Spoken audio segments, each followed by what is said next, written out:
there, my name is Michael Gadlin, and I'm a former artist in resident at PlatteForum, and now today I am chair of the board. And one of the most frequently asked questions we get in submitting for our residency is the quality of pictures that is required of you. And one of the first things I say is we have a diverse artist selection committee that I am on, and I tell artists, never make the assumption that we know who you are, we know how great you are, and your intentions. So taking great photographs of your artwork will say a lot about you, your professionalism, and of course your work.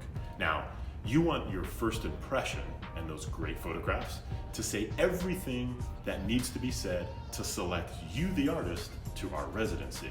So one of the most important things you can do is not do it alone. Don't take pictures with your phone. They just don't come out as well as a decent camera, a good camera, good lighting, or get a friend who's really good at taking pictures, or invest in the equipment.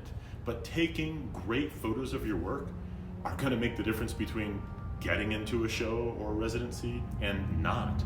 And I can tell you from experience, being on these selection committees, is we won't even consider the artwork if the pictures aren't taken right, if that's not how you want them to be seen, if that's not the true sort of vision you have.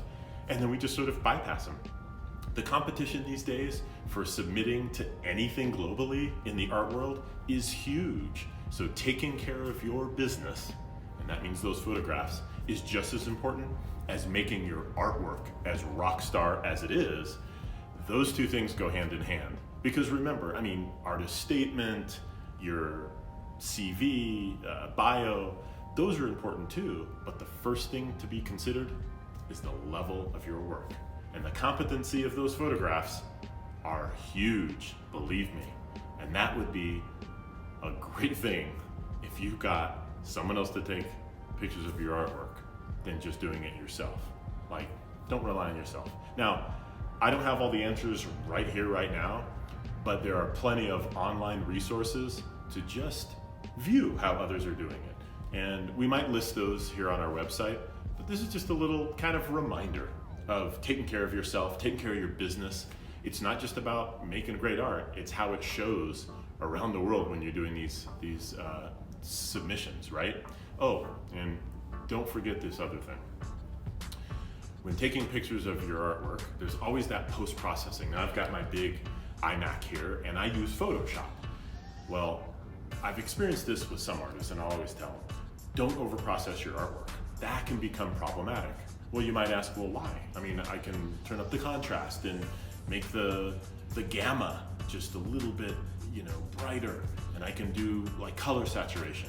If you do too much post-processing, it doesn't even look real anymore. It's not the actual essence of your artwork.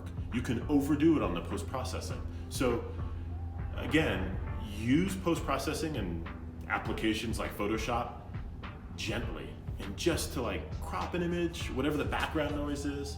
I mean, maybe your exposure was a little off and you've got to up it a bit, but be careful when you post-process. You don't want it to look unreal. And then the artwork arrives, you've gotten a residency or into a show based on those over-processed images, and then who's more disappointed? Well, the people that chose you to show your artwork, and it looks nothing like those over-processed photos. So be careful all the way around, but learn how to do it right. I'm telling you, the thing that we see the most that makes or breaks great submissions is the level of photography, just getting it done right. Your artwork deserves it, so do it right.